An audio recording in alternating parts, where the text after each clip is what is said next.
Pero pag namumulaklak po siya mga ka-jungle, tinatanggal po yung kanyang bulaklak katulad ngayon. Kasi nga, inaagaw niya po yung energy. Hindi po siya naglalabas ng magandang dahon. Kaya pinuputol po yung bulaklak para hindi lahat ng energy mapunta sa bulaklak.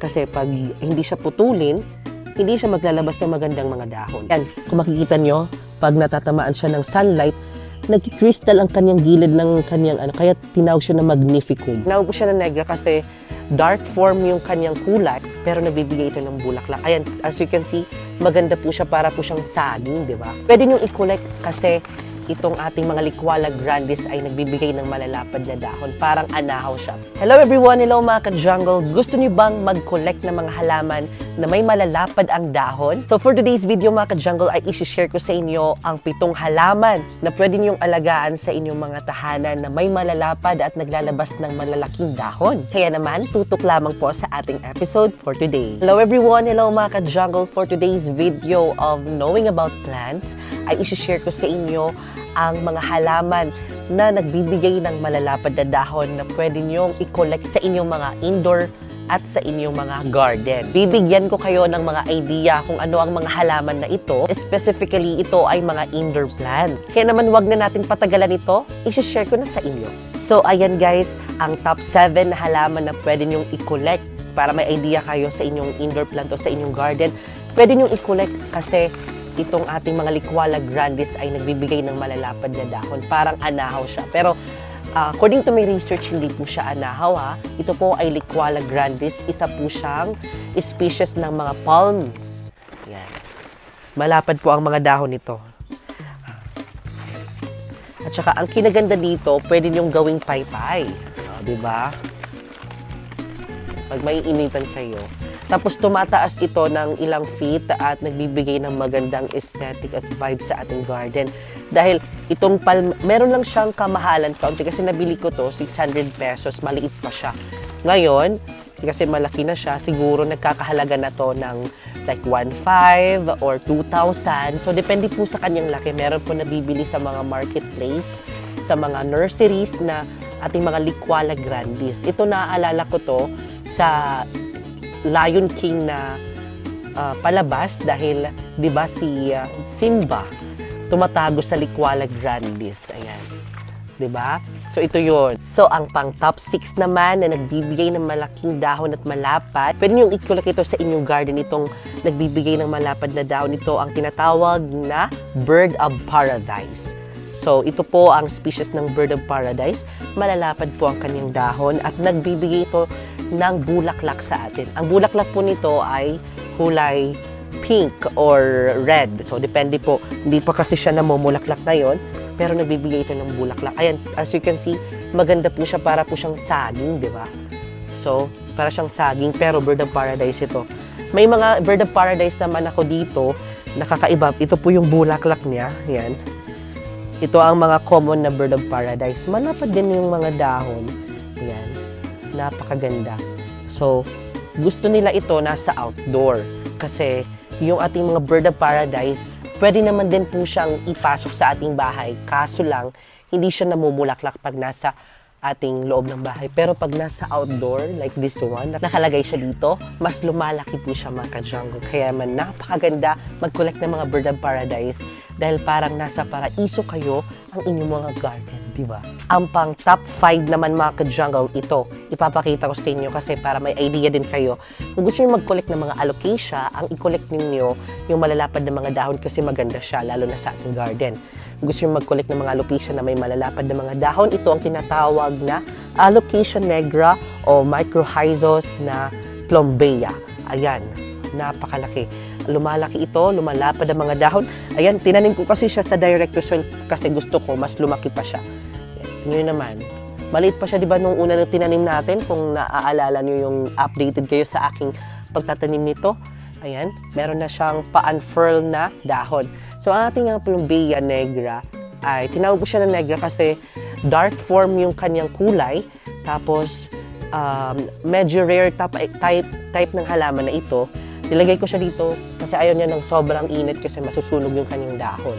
Ang pag-aalaga dito ay simple lang. Simple din dito siya, tumutubo yung maliliit na saha o suloy. pwede kayong kumuha dito at itanim niyo sa inyong ibang pots. Pero pag nasa pot sila, medyo hindi sila lumalaki. Pero pag nasa outdoor sila mga ka-jungle, lumalapad ang mga dahon. Kaya naman kung gusto niyo mag-collect ng malalapad na dahon, ito ang magandang list sa koleksyon ng ating mga Alocasia Plumbea Negra. Yan. Ang pang top 4 naman mga ka-jungle, syempre kung gusto niyo mag-collect ng malalapad na dahon, when it comes to Anthurium, ito ang magandang i-collect. Ayan, namumulaklak na nga siya eh. Itong tinatawag na Anthurium magnificum. Magnificum dahil napakaganda ang dahon niya at naglalabas siyang malalapad na dahon. Actually, nung binili ko to, maliit, sobrang liit at nagkakahalaga ng 450 pesos. Pero ngayon, naglalabas na siya ng magandang dahon. Ayan, tingnan nyo naman. Pero pag namumulaklak po siya mga ka-jungle, tinatanggal po yung kanyang bulaklak katulad ngayon. Kasi nga, inaagaw niya po yung energy na po, hindi po siya naglalabas ng magandang dahon. Kaya pinuputol po yung bulaklak para hindi lahat ng energy mapunta sa bulaklak. Kasi pag hindi siya putulin, hindi siya maglalabas ng magandang mga dahon, di ba? Yan, kung makikita nyo, pag natatamaan siya ng sunlight, nag-crystal ang kanyang gilid ng kanyang ano, kaya tinawag siya na magnificum. Ayan, di ba? Ang ganda. Crystal, oh. So, ang pang top 3 naman, syempre, ang mga philodendron green emerald. Green emerald, ito po ay lumalaki po at lumalapad yung dahon. Maganda po ito collect. Lalo na kung meron kayong mga matured form ng mga green emerald. At ito po ay dumadami ang dahon. Kung gusto nyo medyo bushy na type of plants at malalaking dahon, ito po ang magandang i-collect. Ang ating mga green emerald na philodendron. May mga type na mga green emerald na may itim dito, pero ito, ano po siya, green po na type. Tinatawag po yon na dark form emerald. Ito naman green emerald kasi green po yung ganito. Pero yung stalk niya ay medyo dark. Yan. Tapos, kung magpro-propagate o magpaparami kayo nito, dito kayo magkakat sa kanyang aerial roots. Ito po ang tinatawag na aerial roots. Yan. Kasi ito, may ugat na po siya. Mababilis na lang pag ilagay nyo sa water, dadami pa ang ugat, at pwede nyo siyang ilagay sa direct to soil. Ang kinaganda dito kasi, yung kanyang, pag natatamaan din ito ng sunlight, maganda, light green po siya at makintab po. Unlike other plants, makintab po ang kanyang dahon. Ang pang top 2 naman, besides sa ating mga philodendron green emerald, ang ating paraiso verde. Ayan. Nag-iisang dahon ng ating, meron pa siya. Paraiso verde, tignan nyo naman ang lapad ng dahon, ang haba. Ang kinaganda dito, yung scientific name nito is Husibuno. Husibuno philodendron. Pero tinatawag ito sa common name niya na Philodendron paraiso verde dahil yung kaniyang dahon ay kakaiba po siya sa mga philodendron dahil may splash po yung kaniyang dahon na white. Lalo na kung nakatutok talaga siya sa sunlight, like for example morning sunlight, gumaganda po yung dahon niya at lumalapad po. Kung gusto niyo mag-collect ng mga lalapad na dahon, katulad ng mga Philodendron paraiso is the best choice na i-collect sa inyong mga indoor plant. Ang top 1 naman natin mga ka-jungle ay hindi magpapatalo ang ating mga Monstera deliciosa. Siyempre, lumalapad talaga ang kanilang mga dahon, lalo na kung mga big form yung ating mga Monstera deliciosa. Ito, nabili ko lang to 1,500. Ito yung kanyang dalawang leaf pa lang. Ito, tapos tsaka ito. Tapos may pa-unfurl ata. Ang tagal niyang tumubo talaga. Tagal. Like mga ilang years bago ma-achieve mo ang ganitong kaganda.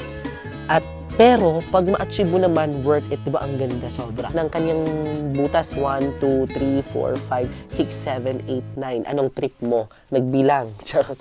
So, ayan. Ayan yung ating Monstera deliciosa. Napakalapad ng dahon. Kung gusto niyo mag-collect ng mga ganitong halaman, perfect na perfect ito sa indoor. Kasi may mga tao talaga na gustong mag-collect ng mga malalapad na dahon.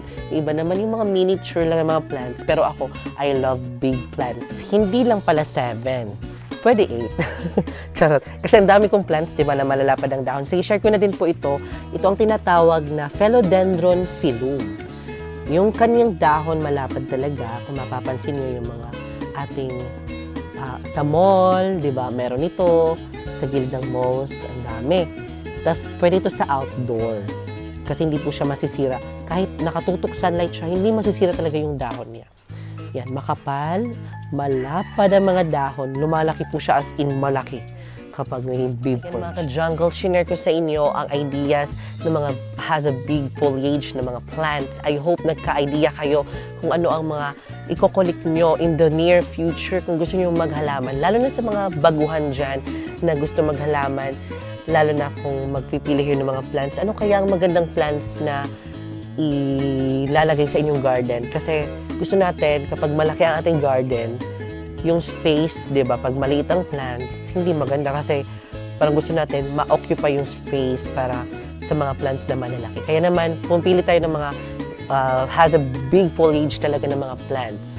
So yun mga ka-jungle, I hope may natutunan kayo in today's video of knowing about plants.